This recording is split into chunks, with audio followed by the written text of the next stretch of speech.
근데 좀 덥지 않으세요? 저는 제가 더워서 오늘 좀 많이 오랜만에 이제 저한테 제 직설이 그리워하셨던 거죠? 이런 좀 긴장감을 좀 가끔씩 한 번씩 이렇게 누가 해주시는 분이 계셔야 한 발짝 더 나아가는 계기가 되지 않을까. 나 되게 참 그 착한 캐릭터인데 왜 여기 오면 이렇게 악녀가 되는 거야? 사실 컨셉 한번 잡으면 쭉 가야죠. 그러게 말입니다.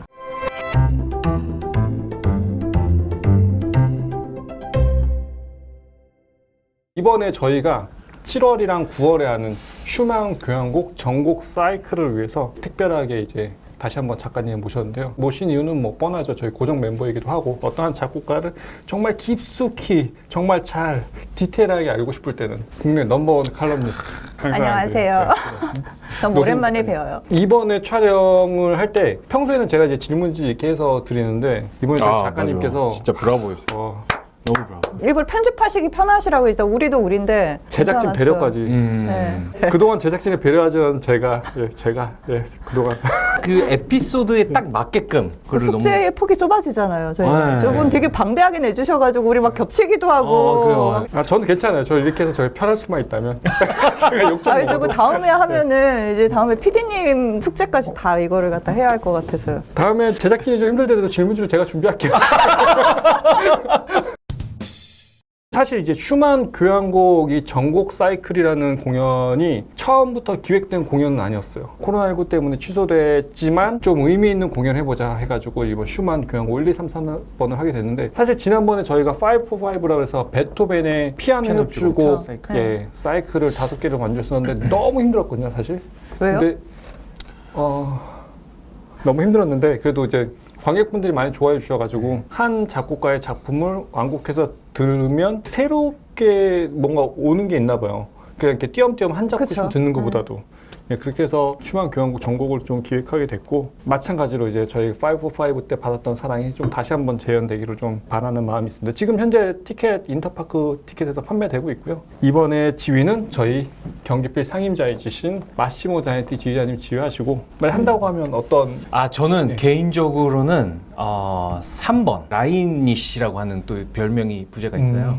그거를 한번 지휘를 한번 해보고 원래 제일 연주가 많이 되는 게 3번인가요? 아니면 3번이 많이 되죠. 1번도 많이 1번도 많이 되죠. 저 이렇게 슈만 교향곡 전곡을 이렇게 뭔가 기획해서 연주한 적이 있었나요? 사이클이라고는 하지만 교향곡이 4개밖에 없잖아요. 네. 그러니까 뭐 하이든 전곡 연주회, 모차르트 전곡 연주회 이런 것보다는 좀 이렇게 도전감이 좀 덜하니까 제 기억에 되게 오래전부터 그건 되게 자주 해왔었던 것 같은데요. 그래요? 네, 근데 오히려 최근 들어가서 좀 뜸해지고 말로 교향곡의 특징이 스케일이 크고 길고 그리고 편성도 엄청나게 크고 복잡하고 이제 이런 것들을 어떤 오케스트라 공연의 미덕으로 여기기 시작을 하면서 어쨌든 결이 많이 다르잖아요, 말로보다. 아마 그건 이따가 지휘자님이 교향곡을 설명하실 때 설명을 해주시리라고 생각을 하는데 좀 결이 다른 그런 슈만의 성격 때문에 상대적으로 연주의 빈도수가 좀 낮아진 그런 경향이 없진 않아요. 근데 또 단편적으로는 1번부터 4번까지 쭉은 아니더라도 따로따로는 꽤 연주가 됐었고 지휘자라든가 어떤 오케스트라와 관련된 이런 어떤 관계자분들에게는 이게 또 나름 되게 중요한 의미를 가진 교향곡의 형식이라고들 많이 말씀을 하셔서 오늘 저는 되게 기대하면서 왔어요. 정나라 지휘자님의 1타 강의. 제가 그렇게 많이 준비도 안 했다. 본격적으로 좀 이야기 나눠보도록 하겠습니다. 슈만 하면 이제 독일 작센주 츠비카우에서 태어났고 잠깐 다른 활동을 했던 작곡가는 많지만 아예 직업이 두 개 맞을까요? 3개? 직업이 피아니스트까지? 많았죠. 피아니스트, 지휘자, 평론가, 작곡가. 보통 슈만 하면 딱 2개를 대표적으로 얘기하더라고요. 작곡가와 네. 평론가. 그쵸. 나중에 피아니스트로는 은퇴를 했으니까. 은퇴했으니까. 지휘도 뭐 하다가 잠깐 몇 년 하다가 지휘하다가 이제 정신병 düsseldorf. 걸려서 네. 그만두고. 그럼 죽을 때까지 평생 한 건 작곡과 평론? 네, 죽기 직전까지 또 작곡을 하다 죽었으니까. 자꾸 이게 잠깐 눈치를 보게 돼. 이게 오랜만에 좀 이렇게 훅 계속 이렇게. 다른 데는 어떻게 하시는 거예요, 대체? 내가 감사를 나와야겠네. 그래서 일단 슈만의 대표적인 직업은 작곡가와 평론가. 작곡가 이름이 저희한테 되게 익숙하고 사실 실력 작품도 되게 익숙하잖아요. 이거를 아까 좀 전에 저한테 질문을 잠깐 하셨는데 그 질문을 다시 지휘자님께 넘겨드리도록 하겠습니다. 네. 개인적으로 슈만이라는 작곡가를 어떻게 생각하시는지 저는 아까 답변했어요. 근데 답변은 편집해 줬으면 좋겠어요. 이거까지 이제 그대로 이제 허접한 답변은 편집해 주시고 고퀄리티의 저희 아직도 지휘자님의 편집자를 신뢰하시는군요. 제가 근데 오늘 먼저 여쭤보려고요. 음악 전공하셨잖아요. 아니요, 그게 땀 날라고. 그 슈만이 어떤 작곡가였어요? 본인에게? 아, 저는 사실 슈만은 친숙한 작곡가는 아니에요. 듣는 데는 익숙하지만 정작 악보를 볼 기회는 별로 없었던 것 같아요. 그래서 슈만은 저에게는 그냥 슈만이다. 요 정도. 지휘자님께 생각하시면. 네, 제가 생각하는 슈만이라고 하는 작곡가는 한마디로 말씀드리면 흥미진진하다. 베토벤하고 브람스를 조금 비교를 하게 됐어요. 베토벤은 어떤 한 아이디어를 가지고 그거를 발전시키고 또 그거를 또 발전시키고 또 계속 발전을 시키죠. 그리고서 이제 브람스가 그거를 말하자면 이어받은 거 아니에요. 슈만이라고 하는 작곡가는 굉장히 제가 피아노 곡을 봐도 그렇고 어떤 가곡들을 봐도 그렇고 굉장히 짤막짤막해요. 멜로디 와 화성적인 면 그런 것들이 조금 다르거든요. 베토벤 그러니까 뭔가 짜임새 구성 이런 게 아니라 그 리듬의 반복도 많고 굉장히 빠르고 진행이 그러니까 끊이지 않고 막 그런 것들이 있고 멜로디도 굉장히 길고 그런 것들이 말하자면 그 슈만의 어떤 작곡가의 그런 특징이거든요. 네. 브람스는 1번 교향곡 쓰는데 20년이나 걸렸어요. 슈만은 1번 심포니 스케치하는 데만 4일이 걸렸거든요. 그리고 1번 교향곡 쓰고서 바로 4번 교향곡을 썼는데 그것이 클라라가 마음에 안 든다고 이제 그거를 조금 더 굉장히 두껍게 이제 스케일을 좀 크게 네. 키우고 화성학적으로도 좀 그렇게 해서 이제 조금 더 말하자면 완성을 했거든요. 그래서 우리가 그걸 41년 버전, 51년 버전이래요. 근데 브람스는 41년 버전을 더 좋아했다 그래요. 클라라는 굉장히 그걸 반대를 했고 그런 것들이 조금 약간 흥미진진한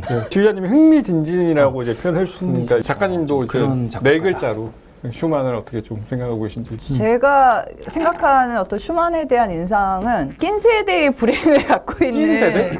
제가 준비해온 게 이제 그 시대와 관련된 거를 갖고 온 거잖아요. 근데 그 시대가 고전 음악계가 한참 변화하는 시기였거든요. 변화하는 시기에 맞춰서 자기가 작곡한 걸 계속 고쳐 쓰고 다시 바꾸고 그랬다 그랬잖아요. 저는 그것이 그 사람의 어떤 예술에 대한 생각이 바뀌어서 그런 게 아니라 그 시대상에 맞춰가지고 그 변화가 너무 급진적으로 일어나니까 거기에 맞춰서 이제 자신의 시상을 바꾸다가 저는 그렇게 됐다는 생각을 하거든요. 그 이전 세대에 이제 베토벤이라는 굉장히 큰 거장의 압박에 일단 눌려 있었던 세대고 그래서 브람스가 교향곡 1번을 작곡하는데 20년이 걸렸던 거잖아요. 그리고 개인적으로는 슈만이라는 사람이 운명적으로 낀 어떤 삶을 살았다고 저는 생각을 해요. 이제 사실 처음부터 피아노라든가 음악 쪽에 뛰어든 사람이 아니라 원래는 이제 법학을 전공을 하다가 거기 계기가 생겨가지고 음악가가 됐는데 이제 음악가가 되기 전까지 굉장히 갈등이 심했거든요. 그 어머니께 보낸 편지에 보면은 법률과 예술 사이에서 갈등하고 있다. 내가 어떻게 해야 하느냐. 이제 이런 식으로 고민하는 편지를 보냈었고 예술로 틀고 나서도 비르투오소 같은 기교가 우선이냐 어떤 시성의 문제가 우선이냐 이제 거기에 대해서 또 고민하는 계속 그 안에서 끊임없이 양극단을 갖다 자기가 만들어 놓고 그 안에서 자기가 어느 쪽으로 가야 할지 좀 갈팡질팡했던 좋게 말하면은 선택지가 좀 넓었던 예술가일 수도 있는데 나쁘게 얘기하면은 신경 써야 할 게 많았던 거죠. 저는 그래서 정신병에 걸리지 않았을까 그 생각도 해요. 너무 신경 쓸 게 많으니까 양극단 사이에서 이렇게 서 있는 걸 뭐라 그러죠? 그것도 사자성어로 얘기할 수 있나? 사실 저는 6월 3월에 잠깐 슈만에 대해서 얘기를 했었잖아요. 작가님께서 슈만은 쓰레기 그 집안에 가정적으로는 되게 쓰레기죠. 맞아요. 예, 아니 근데 쓰레기고. 그러니까 저는 이게 자꾸 맴도는 거예요. 아 그런 얘기를 네. 바라셨어요? 아니 그런 얘기 말한 게 아니라 바그너가 쓰레기라고 그러시지 않으셨나요? 바그너도 쓰레기였죠. 그래서 한번 찾아서 누가 맞는지 저는 슈만이라고 생각하고요. 박은호 생각하시니까 바그너는 여자의 입장에서 설명하기 참 그래요. 네, 여자 입장에서는 정말 서블롬의 개망난이거든요. 서블롬의 개망난이거든요. 슈만은 마누라를 등쳐먹고 산. 박은호 생각하시니까 그게 인간적으로 쓰레기란 소리지 그들의 예술이 쓰레기란 소리는 그렇죠. 아니었어요, 참고로. 예술은 네. 너무나 슈만이 사실 아버지가 출판업을 했었잖아요. 근데 아버지도 사실 음악을 되게 하고 싶었던 사람인데 기회가 안 닿아가지고 그래서 출판업을 했었고 그러니까 양쪽의 재능을 다 갖고 있었던 집안이었던 것 같아요. 근데 이제 아들이 태어났는데 이게 로베르트 슈만인데 이제 자기랑 똑같이 음악적으로도 되게 뭔가 특출난 재능을 보여주니까 그 당시에 되게 유명한 오페라 작곡가였던 칼 마리아 폰 베버한테 이제 보내서 본격적으로 작곡 공부를 시킬까 이제 그 고민을 했었는데 그 사이에 아버지가 돌아가신 거죠. 그러고 나서 이제 어머니가 남았는데 불안정한 직장, 그리고 얘가 언제 작곡가로 대성할지 모르는데 그것보다는 고정적인 어떤 수입이 들어올 수 있는 안정된 직장을 가지기를 바라니까 슈만이 그런 어머니의 이제 뜻을 갖다가 받자와 효자였던 거죠. 그런 면에서 보면 또 쓰레기는 아니에요.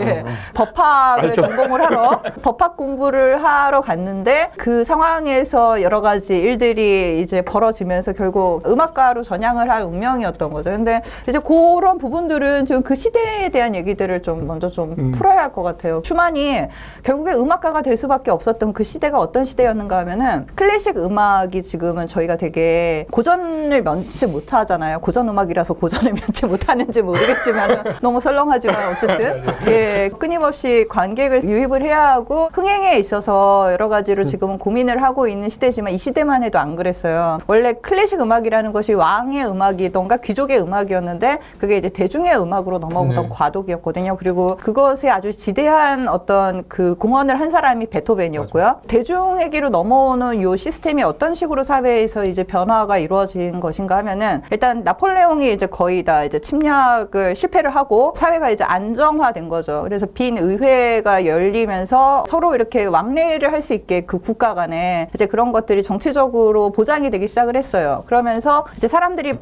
이렇게 여행을 다니고 여기저기 본물 터지듯이 진짜 그렇게 왔다 갔다 했는데 음악가들이 관광의 어떤 자원으로 활약을 하기 시작을 한 거예요. 이제 거기에는 이제 악기에 대한 발전도 있었고요. 예전보다 훨씬 더 단단해지면서 이제 또 화려한 기교라든가 이런 것을 갖다 더 부리기 쉬워지고 그러면서 그런 악기의 발전에 맞춰가지고는 화려한 기교랑 뭐 이렇게 테크닉이랑 이제 연주자의 카리스마를 갖다가 이렇게 널리 보여줄 수 있는 그런 작품들이 만들어지고 그러한 작품들을 갖다가 선보이는 전문 공연장들이 만들어지고 예전에는 뭐 귀족들의 살롱이라든가 되게 작은 데서만 연주가 됐었는데 이제 1000석이 넘는 어떤 전문 콘서트홀 같은 게 이제 그 당시에 만들어지기 시작을 했어요. 빈의 어느 공연장에 가면은 누가 하는 무슨 연주를 들을 수 있다더라. 그러면 이제 빈 사람들만 가는 게 아니라 유럽의 전역에서 이제 그 연주자의 공연을 보러 다들 우르르 찾아오면서 이제 도시가 뭔가 관광 수익을 갖다 벌어들이는 이제 그런 어떤 시스템이 점점 활성화가 되기 시작을 하는 거예요. 그리고 거기에 사람이 움직이면은 정보가 같이 따라서 움직이거든요. 그래서 당시에 이제 언론이라든가 이런 것도 활성화가 되면서 그 연주자가 그 도시에 도착하기 전에 신문이 먼저 그 연주자에 대한 소개를 해요. 이런 사람이 여기 온다. 그럼 무슨 곡을 연주를 한다. 엄청나게 기가 막히대더라. 이제 이러면은 사람들이 우르르 거기에 찾아가는 거죠. 이제 그런 식의 여러 가지 순기능을 하면서 차례로 발전을 하는데 여기에 이제 마지막으로 하나 이제 발화점이 딱 있었던 것이 그러한 모든 시스템 안에서 공연을 갖다 흥행시킬 수 있는 최고의 연주자가 이때 등장을 한 거죠. 그게 파가니니였어요. 파가니니가 이제 당시에 엄청난 흥행몰이를 했었던 오늘날로 따지면은 진짜 BTS급의 그 한 번 이제 온다 그러면은 전 세계의 모든 관광객들과 오디언스들이 다 그 파가니니를 한번 보려고 가는 거예요. 이제 그 사람 같은 경우 노이즈 마케팅도 되게 심해가지고 이렇게 악마적인 이미지를 되게 꾸몄잖아요. 연인을 죽여서 그 창자를 꼬아가지고는 편을 만들어서 연주를 해가지고 모두가 들으면 홀린대더라. 편을 하나만 갖고서는 연주를 했는데 연주가 된다더라. 뭐 막 나뭇가지 갖고 연주를 한다더라. 그러니까 오늘날과 비교할 때에 촌스럽지 않은 그러한 어떤 마케팅을 구사를 했었고 투어 연주자로서 그리고 그 당시에 어떤 현대적인 연주의 어떤 조건을 갖다가 가장 잘 활용을 했던 사람이었고 그래서 개인적으로 떼돈을 벌었던 최초의 비르투오소 음악가이기도 해요. 그 사람이. 이 사람이 또 특이한 게 제자도 안 가르치고 거의 제자가 한 명인가 두 명밖에 안 남았고요. 그리고 자신의 어떤 그 신비주의 그 마케팅에 해가 될까봐 악보도 거의 출판을 안 했어요. 연주 기록이라든가 이런 게 남아있는 게 그 카프리스 그거는 이제 연습곡으로 자기가 정식으로 출판을 한 거였고 나머지는 다 체보로 해가지고 사람들이 들은 거를 갖고서 이제 기록을 해가지고 출판되는 경우가 되게 많았는데 자신만을 위해서 연주하고 고립시키고 그랬음에도 불구하고 이 사람의 연주가 음악계 전반에 영향을 미친 거죠. 나도 저 파가니니처럼 되고 싶다라는 생각을 하는 음악가들이 이제 하나 둘씩 막 이렇게 늘어나기 시작을 했는데 재미있는 거는 그 사람들이 대부분 다 바이올리니스트가 아니라 피아니스트였다는 거. 슈만도 그런 사람 중에 하나였고 그리고 리스트, 뭐 쇼펜 이런 사람들이 모두 다 나는 그런 건반위의 파가니니가 되겠어라고 이제 다 도전을 했던 이제 그 사람들인데 근데 슈만은 이런 식의 이미지는 조금 매칭이 안 되고 오히려 쇼팽이 저는 파가니니 좀 이미지에 매칭이 되지 않나 싶은 생각이 있는데 슈만이 사실 제일 처음에 그 스타트를 끊었던 케이스거든요. 건반위의 파가니니가 되겠다는 어떤 그 목표를 달성을 한 사람은 저는 오히려 좀 리스트인 것 같고요. 저도 리스트인 것 같아요. 네. 슈만 같은 같은 경우는 이제 그때 당시에 파가니니 공연을 라이프치히에서 봤어요. 보고 나서 이제 그때 정말 마음이 동한 거예요. 그때 당시 거기서 법률을 공부하는 사람이었는데 보고서는 나 더 이상 참을 수가 없다. 음악을 해야겠다. 어머니한테 그러니까 예술과 법률 사이에서 갈등한다는 편지를 그때 보냈고 보냈을 때 이미 마음의 결정을 한 거죠. 나는 건반위의 파가니니가 되겠다. 그러면서 다시 피아노를 갖다 시작을 하게 된 계기가 바로 그 파가니니였다고 말씀을 드릴 수 있을 것 같아요. 슈마에 남긴 이제 피아노 작품들 참 많잖아요, 사실. 네. 최근에 거의 반 피아니스트로 활동하고 계시는. 작가님과 저희 이렇게 경기 피포 할 때는 피아노 거의 없었잖아요. 그러니까. 근데 저희 단원들 출연할 때는 네. 또 단원분도 출연하는데 연주 한 번씩 부탁을 드려야 되잖아요. 반주해 주셨어요? 아, 그렇죠. 이거 시키더라고요. 제가 작가님 안 계시니까 네. 별의별 거 다 시키더라고요. 진짜. 저는 지휘자님께 시킬 수 있는 위치가 아니고 그냥 부탁을 한번 드려봤는데 너무나 흔쾌히. 예, 너무나 흔쾌히. 근데 너무 즐거웠어요. 단원분들이랑 또 이렇게 얘기를 하니까 또 재밌더라고요. 또 네. 연주도 그렇게 같이 하고. 근데 저는 작가님의 얘기는 또 재밌어요. 저도 그렇습니다. 여기서 또 사회성 진짜. 뭐 어떻게 피아니스트 겸 지휘자로 소개를 해드릴까요? 아니 그냥 우리 지휘자 정나라 선생님께서 슈마에 남긴 대표적인 어떤 작품들. 네. 사실 슈만은 심포니 작곡가라기보다는 피아노하고 가곡 그쵸. 작곡가였었거든요. 이제 오퍼스 넘버를 보시면 오퍼스 1, 오퍼스 2, 오퍼스 3 이렇게 쫙 가잖아요. 그런데 다른 작곡가들은 뭐 실내악 쪽은 뭐 작곡하고 뭐 베토벤 같은 경우는 그다음 피아노고 작곡 오퍼스가 섞여 있잖아요. 근데 슈만 같은 경우는 오퍼스 1서부터 오퍼스 20 오퍼스 20 몇 번까지 23번까지 크게 해가지고 보셔도 돼요. 지금 놓아놓으실 때는 아직 그러니까 피아노 작품이 조금 40여 개가 넘어요. 그래서 오퍼스 1서부터 오퍼스 23번까지가 다 피아노 곡이거든요. 아까 전에 얘기했듯이 작곡할 때 오래 안 걸리니까 쭉 그냥 막 확 하는 거예요? 그냥 피아노 곡만 쓴 거예요. 계속 피아노 곡만? 피아노 곡만 쓴 거예요. 한번 피아니스트가 그러니까 되고 본인이 싶었으니까. 피아니스트니까 이제 오퍼스 1이 아벡 A, B, E, G, G예요. 근데 이제 그게 독일어로 뭐냐면 라, 시플랫, 미, 솔, 솔이거든요. 그래서 암호를 말하자면 이제 조금 슬금슬금 이제 쓰기 시작을 했어요. 이제 나중에 더 그게 조금 시작이죠. 뭐 바하라든가 끼아라나 플로레스타 이제 나중에 그쵸. 저희가 이제 예. 얘기할 그 필명에 대해서도 이제 얘기할 텐데 이제 더 많은 작곡가들이 그거를 이제 더 사용을 하게 되는데 이제 대표적인 작품 중에 나비가 있고요. 빠삐용. 그다음에 다비드 분두더 스텐세 그래서 다비드 동맥 춤곡집 그다음에 아주 유명한 사육제가 있고 너무너무나 아름다운 또 어린이 정경 그게 제일 유명한 것 같아요. 킨더스는. 킨더스는 제가 개인적으로 좋아하는 후모레스케 슈만의 피아노 곡은 굉장히 그 선율이 길고 그러니까 조금 섬세하고 화려하기도 하고 아름답기도 하고 그런 여러 가지 그런 어떤 패턴들이 자꾸 이렇게 왔다 갔다 하면서 이렇게 변형이 되고 그래서 이제 굉장히 사람의 마음을 굉장히 어떻게? 좀 이렇게 뭔가 이렇게 저는 슈만 피아노 곡을 굉장히 좋아합니다. 네. 교향곡보다 더 좋아하세요? 네, 저는 개인적으로는 네. 슈만의 피아노 곡들이 저는 교향곡보다 훨씬 더 이거는 없었었는데 제가 개인적으로 또 너무너무나 좋아하는 또 후배이자 이제 윤홍천 피아니스트 후배였어요? 네, 후배예요. 고등학교 후배예요. 오. 홍천이가 윤홍천 선생님 이렇게 성패니까 항상 되게 친한 느낌이. 네, 그렇죠. 이게 피아노의 시인이라는 슈만 슈베르트 리스트 앨범 중에 휴머레스크가 이제 거기 있거든요. 근데 그거를 듣는데 그 이제 제가 40대가 막 거의 다 돼가고 이게 막 그 중년의 마음을 굉장히 간드러지게 그렇게 피아노를 치더라고요. 그 정말 추천을 해드립니다. 분위기를 잡고 싶으실 때 윤홍천 피아니스트 앨범 들으시면서 사랑하는 연인과 함께 즐겨보시죠. 갑자기. 저도 한번 나중에 기회 되면. 예. 네, 저 같이 협연 좀.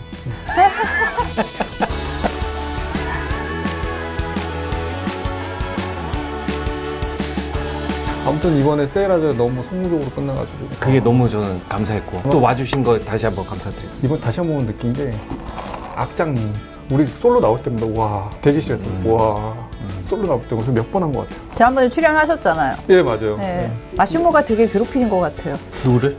악장님. 뭐 악장님만? 이번 공연은 아마 부지한 공연 중에서도 제 생각에도 한 세 손가락 안에 꼽히는 공연이 되지 않을까. 정말 세 손가락이었어요. 그쵸?